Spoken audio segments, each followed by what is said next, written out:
Morning India. दोस्तों नमस्कार। दोस्तों हमारे चैनल की कहानियाँ रोज़ाना सुनते रहने के लिए आप हमारे चैनल को सब्सक्राइब कर सकते हैं। साथ ही इस वीडियो के पसंद आने पर वीडियो को लाइक करना ना भूलें। चलिए दोस्तों अब इस प्यारी सी कहानी को शुरू करते हैं। आप चाहें तो इस कहानी को सुनते वक्त ईयरफोन या फिर हेडफोन का उपयोग कर सकते हैं। इससे इस कहानी की ऑडियो क्वालिटी आपको पसंद आएगी जब आपके कानों तक पहुंचेगी। चलिए दोस्तों अब इस प्यारी सी कहानी को शुरू करते हैं। मैं अरमान, मैं दिल्ली में रहता हूँ। मेरी उम्र 29 साल है, हाइट 6 फीट है। आज मैं आप लोगों को अपनी ज़िंदगी की एक हसीन पल बताने जा रहा हूँ जो मैंने कभी सोचा भी नहीं था। ये बात अगस्त 2018 की है। मेरी सगी छोटी साली की शादी थी। मैं अपने ससुराल बम्बई गया हुआ था। मैं आपको बता दूं, उस वक्त मेरी शादी को 8 महीने ही हुए थे। मेरी पत्नी उधर सभी से मेरा परिचय करवाई, कुछ अपने रिश्तेदारों से भी करा रही थी। उसी बीच मेरी पत्नी मुझे अपनी कज़न सिस्टर यानी मेरी साली साहिबा से भी मिलाई। वो 1 महीने पहले ही ऑस्ट्रेलिया से MBA करके वापस आई थी। मैं अपनी पत्नी से उसके बारे में बहुत सुना था, लेकिन देखा पहली बार। वो दिखने में एकदम अप्सरा की तरह थी। उसे देखकर लगा मानो आसमान से कोई परी धरती पर उतर दी। उस वक्त उसकी हाइट 5 फीट 10 इंच, लंबे हाईलाइट बाल और उसने एक ब्लैक ड्रेस पहनी थी जिसमें वो जिम फिटनेस मेंटेन कर रही थी। क्योंकि मैं जिम लवर हूँ तो मैं उसे देखकर समझ सकता था कि वो जिम करती है। मैं उसे देखा तो बस देखते ही रह गया। उससे फिर कुछ बातें हुई। मैंने भी MBA ही किया था तो हम दोनों आपस में इसी को लेकर बातचीत करने लगे। उस वक्त मेरी पत्नी को उसकी मम्मी ने आवाज़ लगाई तो वो चली गई। हम दोनों ने 10 मिनट तक बात की। फिर साली साहिबा ने मुझसे मेरा नंबर लिया और कहा, मेरा मतलब का कोई जॉब हो तो बता दीजिएगा। हमने भी कह दिया हाँ ज़रूर। मैंने भी उसका नंबर ले लिया और फिर अलग होकर अपने काम से इधर उधर हो गए। मैं उसी रात अपने कमरे में अकेला लेटा था। सब कहीं ना कहीं शादी की तैयारी में बिजी थे। मेरी पत्नी भी उधर ही कहीं लगी हुई थी।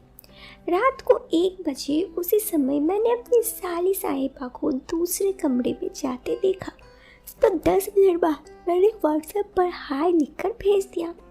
उसका भी रिप्लाई आ गया, हाय जीजू, आप अभी तक जाग रहे हैं? सिमरन कहाँ है? मेरी धर्मपत्नी का नाम सिमरन। मैं बोला वो तो शादी की तैयारी में बिजी है, आप कहाँ हो? साली साहिबा बोली, मैं बोर हो रही थी तो रूम में आ गई। बहुत सर दर्द हो रहा है। ऑस्ट्रेलिया में ऐसा नहीं होता ना, इतना हौच पौच हो रहा है यहाँ।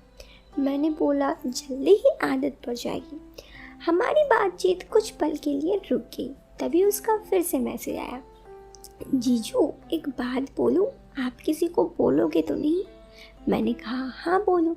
साली साहिबा का मैसेज आया, कहीं से सिगरेट का अरेंजमेंट हो सकता है क्या? बहुत तलब हो रही है। मैंने कहा अच्छा तभी सर दर्द हो रहा है। उसने बोला प्लीज़ जीजू।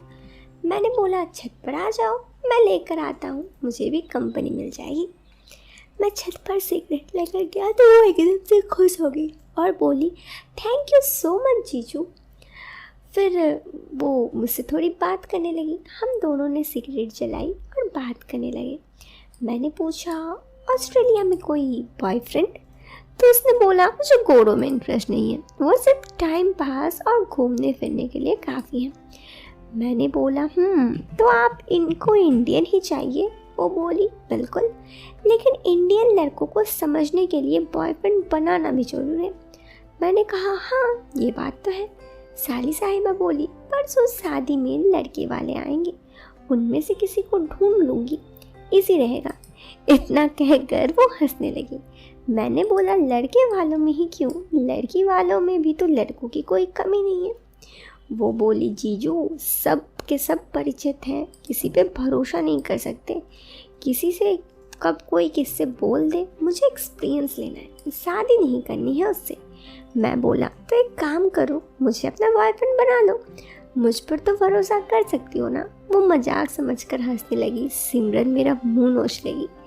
मैं बोला नहीं सीरियस, सिमरन को कौन बताएगा, मुझे भी नई गर्लफ्रेंड मिल जाएगी। वो 2 मिनट तक चुप रही, फिर एक स्माइल देकर मुझे बोली, हाथ मिलाकर डन। अब हम दोनों नीचे आ गए, अपने रूम में चले गए। अगले दिन थोड़ा व्हाट्सएप पर बात हुई। उसने मुझे बारात के लिए 2-3 ड्रेसेस का पिक्स भेजी कि कौन सी पहनूं। मैंने गोल्डन लहंगा पसंद करके उसे बता दिया। दूसरे दिन बारात का दिन था। जब वो तैयार होकर आई तो उसमें एकदम पहचान नहीं आ रही थी। वो मेरे सामने से मुझे आंख मार के निकल गई। जब वो पास से निकली तब मैं उसे समझा, गजब की खूबसूरत लग रही थी। मैं तो मानो उसे देखते ही रह गया। मैंने उसे तभी मैसेज किया, यू लुकिंग सो ब्यूटीफुल। मुझे तो देखते ही रह गया मैं। वो बोली मतलब? मैंने कहा मतलब क्या होता है, आप नहीं समझते? तो उसने कहा मतलब बहुत कुछ होता है जीजू, आप जरा बताओ। मैं हिम्मत करके बोला, साली साहिबा मैं तो बस आप पे देख के ही फिदा हो गया। वो बोली ओहो यू आर नो सो, फिर सो बोल के डॉट छोड़ दी।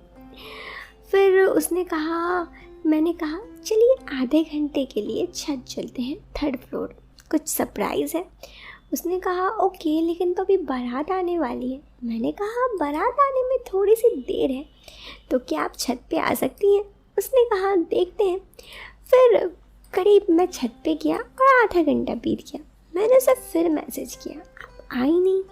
तो उसने कहा I am just busy, give me some time please. मैंने कहा ओके।